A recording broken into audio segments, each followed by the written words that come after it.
تو خوشحال کر اپنی مخلوق پر رحم کر اللہ اللہ تک دی ہے۔ کہتے میں نے خود سنا ہے، وہ کہہ رہے تھے ہم نے پلکوں سے درے یار پہ دستک دی ہے، ذرا سی آواز اونچی ہوئی تو عمر کا سرمایا گیا۔ بھائی حضرت جبریل تو دربان ہوتے تھے میرے مصطفیٰ کریم کے۔ حضور فرماتے میں گیا، یا رسول اللہ کس طرح؟ مسلم شریف میں 3 جگہ حدیث ہے، پتہ نہیں کہاں بیٹھ کے تم نے دین پڑھا ہے، 3 جگہ۔ حضور فرماتے میں براق پہ بیٹھا تو جہاں اس کی نظر جاتی تھی وہاں اس کا پہلا قدم جاتا تھا، اور سرکار فرماتے ہیں جب میں اڑ رہا تھا نا وہاں سے اڑتا ہوا جا رہا تھا، ہزاروں میل کی بلندیوں پر، ہزاروں فٹ کی بلندیوں پر۔ مسلم ہے۔ حضور فرماتے ہیں میں نے وہاں سے نظر نیچے کی تو حضرت موسیٰ اپنی قبر میں کھڑے ہو کے نماز پڑھ رہے تھے۔ حضرت موسیٰ اپنی قبر میں کھڑے ہو کے، نماز کون پڑھتا ہے، زندہ کے مردہ؟ بیٹھ کے کھڑے ہو کے؟ کون؟ حضرت۔ تو یہ شان ہے ان کے غلاموں کی، تو پھر سرکار کا عالم کیا ہوگا؟ آج تک مسئلہ بنا ہوا ہے، آج تک مدینے جانے والے سے لوگ کہتے ہیں ادھر بیٹھ کے پڑھ لو سلام، وہ دور کھڑے ہو کے درود شریف پڑھ لو۔ معاذ اللہ، ان کو کون سا سنتا ہے؟ میں نے کہا چپ کر، اپنا عقیدہ سنبھال کے رکھ، قسم اللہ کی عزت کی۔ یہاں ہمارے دکھ سنے جاتے ہیں، مداوع کیا جاتا ہے، ہمیں سلام کا جواب ملتا ہے، اس لیے تو ہم بار بار آتے ہیں، اس لیے تو پلٹ پلٹ کے آتے ہیں۔ چپ کر، تو اپنا عقیدہ اپنے پاس رکھ۔ ہمیں میرے مصطفیٰ کریم نے بلایا ہے، اور جنہوں نے بلایا ہے کوئی ایسے ہی بلایا ہے؟ روزے دے دوالے نے غلامہ دیاں ٹولیاں، ایک پیا سن دے کروڑاں دیاں بولیاں۔ کہاں بیٹھ کے نظریہ تو نے؟ یہ صحیح مسلم ہے۔ اور پھر نبی پاک صلی اللہ علیہ وسلم فرماتے میں جب مسجد اقصیٰ میں نبیوں کو جماعت کرانے گیا تو حضرت موسیٰ وہاں بھی موجود تھے، اور فرماتے ہیں جب میں 6 آسمان پہ گیا تو جناب موسیٰ وہاں بھی موجود تھے۔ مسلم میں 3 جگہ حدیث ہے کہ 3 جگہ حضرت موسیٰ کو دیکھا، وہ قبر میں بھی تھے، بیت المقدس میں بھی تھے، 6۔ یہاں ایک اور بھی شبہ پیدا ہوتا ہے کہ حضور سے پہلے پہنچ گئے۔ ہاں، اس لیے کہ حضرت موسیٰ اپنی سپیڈ سے جا رہے تھے اور نبی پاک براق کی سپیڈ سے جا رہے تھے۔ اگر حضور بغیر براق کے جاتے تو جناب موسیٰ سے پہلے پہنچتے، وہ چونکہ اپنی نبی کی سپیڈ براق کی سپیڈ سے زیادہ ہوتی ہے، تو حضور فرماتے میں گیا، میں نے سارے نبیوں کو نماز پڑھائی، اس لیے امت کو سبق دیا ہے کہ تم یورپ والوں کے برتن مانجنے کے لیے نہیں ہو، تم دنیا کی قیادت کرنے کے لیے ہو۔ اپنے آپ کو بڑا کرو، اپنے اوپر محنت کرو، اس لیے کہ سارے نبیوں کی قیادت تمہارے نبی نے کرائی ہے۔ اگر امامت ان کی ہے تو امامت ان کی امت کی بھی ہے۔ امت کہتی ہے کہ میں ان کے برتن مانج کے یا ان کو تلاشیاں دے کے تو بس ان سے میرا تعلق رہنا چاہیے، نہ، امت مسلمہ نے قیادت کرنی ہے۔ پھر میرے مصطفیٰ کریم فرماتے ہیں پہلا آسمان، دوسرا آسمان، تیسرا آسمان۔ پھر حضور فرماتے ہیں میں نے دوزخ بھی دیکھی۔ بڑی تفصیلی باتیں ہیں، انشاءاللہ میں کرتا رہتا ہوں، کرتا رہوں گا۔ حضور فرماتے ہیں میں نے جنت بھی دیکھی، اور واپس تشریف لائے تو حضور نے بتائی بھی کہ میں نے کس کس کا مکان دیکھا ہے۔ حضور فرمانے لگے عمر میں نے ایک بڑا پیارا گھر دیکھا، بڑا خوبصورت تھا، ایک خوبصورت آنکھوں والی حور بھی وہاں بیٹھی تھی، تو میرا دل کیا میں گھر اندر سے جا کے دیکھوں۔ جب میں وہاں گیا نا تو دروازے پہ تیرا نام لکھا تھا، دروازے پہ اساں بھی اپنے اپنے بوے تے لکھیا ہے، اپنی اپنی مرضی دا نام۔ اگے ایک بندے دی پھٹی لگدی سی، جدوں سڑک بندی سی نا، ہن 3 دی لگدی ہے۔ ایک نے خصوصی کاوش کیتی ہے، ایک نے بنا کے دیتی ہے، ایک جڑا انہوں نے کہن گیا بھی بنا دیو۔ 3 بندیاں دی پھٹی، تے میں کہ انہوں نے پوچھو پیسے کولوں لائے جے؟ کیا خیال ہے آپ کا؟ پیسے کس کے؟ نہیں تو اڑے ہے نہیں، تو دسنا ہی نہیں۔ پیسے کس کے؟ پھٹی کس کی؟ کیوں بھائی جب پیسہ آپ کا ہے تو پھٹی کا کیا مطلب ہوا؟ پھٹی وہ لگائے جو مالک ہے۔ جنت کے ہر درخت میں میرے نبی کے نام کا کلمہ لکھا ہے، اس لیے کہ حضور جنت کے مالک ہے صلی اللہ ہو۔ تو نبی پاک صلی اللہ تعالیٰ علیہ وآلہ وسلم فرمانے لگے عمر میں گیا، بڑا پیارا مکان تھا، حور بھی بیٹھی تھی، تو میں نے دیکھا کہ اندر سے دیکھوں، جب میں دروازے پہ گیا تو تیرا نام لکھا تھا، تو میں نے کہا میں نہیں اندر جاتا، عمر جلالی آدمی ہے، یہی نہ کہ میرے گھر میں بغیر اجازت، خود ہی قانون بنایا ہے کہ اجازت لے کے جانی چاہیے، اور خود ہی بغیر اجازت چلے گئے، تو عمر میں نہیں گیا۔ اللہ اکبر، امام سیوطی کہتے ہیں حضرت عمر اتنا روئے کہ ان کی آواز آنے لگی. جب بندہ کھل کے روتا ہے تو آواز نکلتی ہے. اتنا روئے کہ آواز آنے لگی. کہنے لگے یا رسول اللہ میں اونٹ چرانے والے کا بیٹا, اگر مجھے اللہ نے جنت میں مکان دیا ہے تو وہ تو آپ کے قدموں کی برکت سے ملا ہے. تو حضور میں آپ پہ غیرت کھاتا. اور سنو یارو, اللہ اکبر, میرے حضور معراج سے واپس آئے تو واپس آ کے حضرت فاطمہ کی بات نہیں چھیڑی, جناب مولا علی کی نہیں, حسن اور حسین کی نہیں. ترمذی پڑھو, نبی پاک نے حضرت بلال کو بلایا, فرمایا تو کیا کام کرتا ہے؟ حضور میں نوکری کرتا ہوں مصطفیٰ کے دروازے کی. فرمایا نہیں کوئی خاص کام کرتا ہے؟ حضور کیا ہوا؟ تو نبی کریم فرمانے لگے بلال میں جب معراج کی رات جنت گیا ہوں تو میں نے تیرے چلنے کی آواز جنت میں بھی سنی ہے. حضور معراج پہ بھی جائے تو غلاموں کی بات, معراج سے آئے تو بات غلاموں کی. بات یہ نہیں کی کہ میں حسن کی, حسین کی, فاطمہ کی, علی کی بات کروں.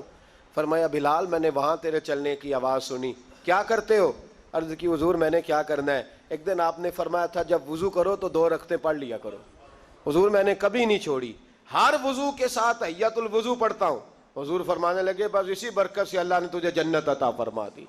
میرے محبوب تشریف لائے, بڑی باتیں حضور نے صحابہ کو سنائی, بڑی باتیں. علامہ اسماعیل حقی فرمایا کرتے تھے اللہ نے اپنے نبی سے 90,000 باتیں کی. کتنی؟ فاوحا الی عبدہ ما اوحا. اللہ فرماتے ہیں میں نے اپنے بندہ خاص سے باتیں کی, پھر خود ہی فرمایا ما اوحا, تمہیں کیوں بتائیں, جو مرضی کی. اس کا ترجمہ ہے ما اوحا, جو وحی کی, جو مرضی کی. تو علامہ اسماعیل حقی فرمایا کرتے تھے اگر روایات کو جمع کریں اقوال کو تو کہتے تھے ہم تجزیہ کرتے ہیں صحیح نہیں بتا سکتے. اللہ نے اپنے رسول سے 90,000 باتیں کی, اور پھر اپنے محبوب سے کہا کہ محبوب 30,000 باتیں ساری امت کو بتا. وہ حضور نے بتائیں, وہ بتائیں کہ یہ کام کرو گے تو جنت ملے گی, یہ کام کرو گے تو دوزخ میں جلو گے. فرمایا 30,000 محبوب سب کو بتا, اور فرمایا 30,000 خاص خاص کو بتانا, خاص خاص کو. اس لیے حضرت ابو ہریرہ فرمایا کرتے تھے حضور نے مجھے علم کی 2 تھیلیاں دی ہیں, ایک میں نے کھول لیا, دوسری میں کھول نہیں سکتا, مجھ پہ پابندی ہے. تو فرمایا خاص خاص کو بتانا. اور 30,000 باتیں ایسی ہیں جو کہا محبوب کسی کو نہیں بتانی, وہ تیرا میرا راز ہے, وہ تیرا میرا. بزرگ بڑے نیک تھے, ہمارا بڑا فائدہ کرتے تھے. علامہ اسماعیل حقی فرمایا کرتے تھے وہ جو اللہ رسول کا راز ہے نا, وہ بھی سمجھ لو ہمارا کوئی فائدہ ہی ہے. اس میں بھی جو کرم ہے وہ ہمارے لیے ہی ہے, اس میں جو خیر ہے اس میں امت کو ہی حصہ ملے گا. میرے محبوب پاک صلی اللہ تعالی علیہ وآلہ وسلم نے ان باتوں میں سے کچھ باتیں بتائیں. جب انسان پر محویت طاری ہوتی ہے نا, محویت, تو بہت ساری چیزیں وہ بھول جاتا ہے, بہت ساری چیزیں. کچھ اوقات ایسے ہوتے ہیں جن میں لوگوں کو احساس ہونے لگتا ہے کہ میں کوئی بلا ہوں, پھر اس کو بچپن کے دوست بھی بھول جاتے ہیں, رشتہ دار بھی. اور کچھ کیفیت ہوتی ہے, ایک وقت ہوتا ہے عروج کا, ایک وقت ہوتا ہے عروج کا, جب آدمی بھولا بیٹھا ہوتا ہے, اسے کوئی اس وقت کیفیات ہوتی ہیں.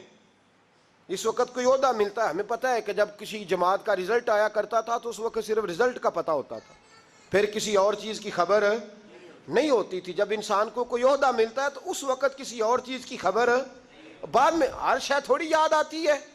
میرے رسول پاک علیہ الصلوۃ والسلام وہاں پہنچے جہاں کوئی پہنچنے کا تصور بھی نہیں کر سکتا, اس عہدے پہ جہاں کسی کے دل میں سوال بھی نہیں پیدا ہوتا.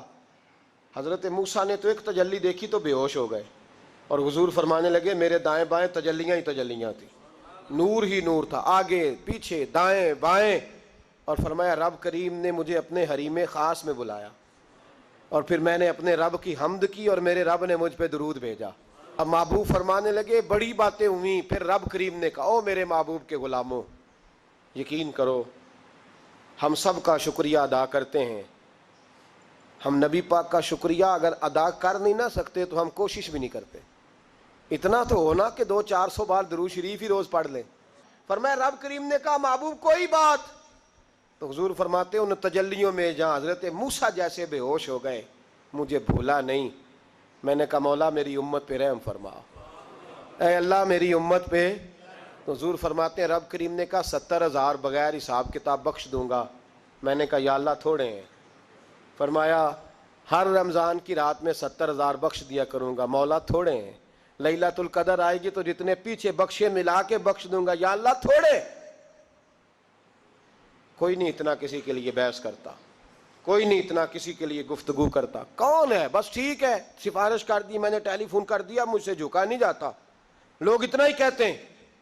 لیکن محبوب فرماتے ہیں, میں نے عرض کی مولا زیادہ کر, تو کہتے رب کریم نے رحمت سے فرمایا, کہا محبوب چل سودا کر لے, آدھی امت کا میں حساب ہی نہیں لیتا, بغیر حساب کتاب بخش دوں گا. چل آدھی کا تو حساب کرنے دینا, آدھی کا.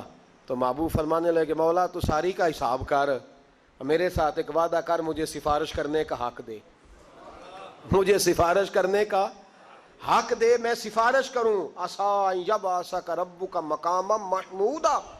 تو پھر رب کریم نے فرمایا, محبوب جا, میں تجھے مقام محمود عطا کروں گا, تو وہاں کھڑے ہو کے بات کرنا. اور میرے رسول فرماتے ہیں پھر وعدہ ہوا, وَلَسَوْفَ يُؤْتِيكَ رَبُّكَ فَتَرْضَىٰ. محبوب رب آپ کو اتنا دے گا کہ آپ راضی ہو جائیں گے. اور مسلم میں لفظ ہیں, خوش ہونے والی بات سنا رہا ہوں, مسلم میں لفظ ہیں. ایک صحابی کہنے لگے, حضور پھر آپ کب راضی ہوں گے؟ تو نبی پاک فرمانے لگے, اس وقت جب میری ساری امت جنت میں چلی جائے گی, میں اس وقت اپنے رب سے. اب کرنے کا کام یہ ہے کہ مسلمان کھول کے درود شریف پڑھا کرے. حضور کے بارے میں کبھی خیال نہ لاؤ, کبھی بھی. اور ہم بڑی ذمہ داری سے آپ کو گائیڈ کرتے ہیں, ہم ہر بات سن لیتے ہیں. نبی پاک کا نام کوئی صحیح نہ لے تو ہم سے اس بندے کی بات نہیں سنی جاتی, نہ ہم سے نہیں سنی جاتی. اس بات پہ اپنے آپ کو پکا کرو. شان رسول, عظمت رسالت, نبی پاک کا مقام و مرتبہ, اس کے بارے میں کوئی کمزور جملہ بھی کہے تو وہ شخص ہمارے لیے قابل تعظیم نہیں ہے, اس سے بیزاری ہے. حضور کو اللہ نے بڑی شانیں عطا فرمائی. ہمیں تو روز یہ ذکر کرنا چاہیے کہ بالغ الغلاب کمال ہی کشف الدجا حسنت جمیع خصال صلو علیہ. رات آپ لوگوں نے سونا نہیں, کوشش فرمائیں, فرض نہیں ہے رات کی عبادت. اب یہاں بھی لوگ سوال کرتے ہیں, کہتے ہیں جی صحابہ کرام میں راشد کی رات بیدار رہتے تھے. تو میں نے کہا بھائی وہ سارا سال ہی رہتے تھے, وہ تو ہر رات اٹھ کے عبادت کرتے تھے.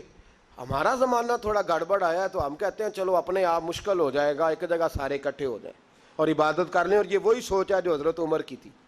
انہوں نے کہا اکیلے اکیلے تراویاں پڑھیں گے تو کوئی نہیں پڑھیں گے, جماعت شروع کراؤ. ورنہ نہ حضور کے زمانے میں باقاعدہ ہوئی, نہ حضرت ابو بکر کے زمانے میں ہوئی. تو اگر تو وہاں شکوہ نہیں کرتا تو ہم تو نفل کام کا حکم دے رہے ہیں, تو کہہ ہی نہیں رہے کہ فرض ہے واجب ہے, ہم تو سنت بھی نہیں کہہ رہے. ہم کہہ رہے ہیں کہ رات بڑی نصیبوں والی ہے, آنا چاہیے. اور سب سے ضروری اس رات یہ ہے کہ حضور کی نعتیں سنیں. لوگ نعت کو معمولی درجہ سمجھتے ہیں, حالانکہ نعت پڑھنا صحابہ کی سنت ہے اور سننا نبی پاک کی سنت ہے صلی اللہ ہو. کچھ پروفیشنل لوگوں نے نعت کا نظام بھی خراب کیا ہے, لیکن جو اصل نعت ہے اس نعت کا بڑا وقار ہے, اس کا بڑا درجہ ہے دین کی. رات آپ یہاں تشریف لائیں, ہر سال آپ کو پتہ ہے یہاں اجتماع ہوتا ہے, انشاءاللہ محفل بھی ہوگی, نعت بھی ہوگی, کچھ بات چیت بھی کریں گے, ذکر بھی ہوگا, دعا بھی ہوگی, پھر نفلوں کا وقت بھی ہوگا. جو دوست رہ جائیں گے سحری تک ان کے لیے کھانے کا بندوبست بھی ہوگا, وہ سحری تناول فرما کے جائیں. اور جو کہیں زیادہ دور سے ہیں جن کے لیے مشکل ہے پہنچنا, وہ اپنے اپنے علاقے کی مسجد میں جائیں. میں دیکھ رہا ہوں یہاں دور دراز کے لوگ آ کے بیٹھتے ہیں, پنڈی کے ہمارے دوست آئے ہوئے ہیں, شیخ پورہ کے آئے. بھائی جس آدمی کے لیے مشکل ہے وہ اپنے علاقے میں جہاں اس کو موقع ملے وہ وہاں عبادت کرے, لیکن خالی نہ رہے یہ رات. اللہ آپ کا اور میرا حامی و ناصر ہو. آخر دعوانا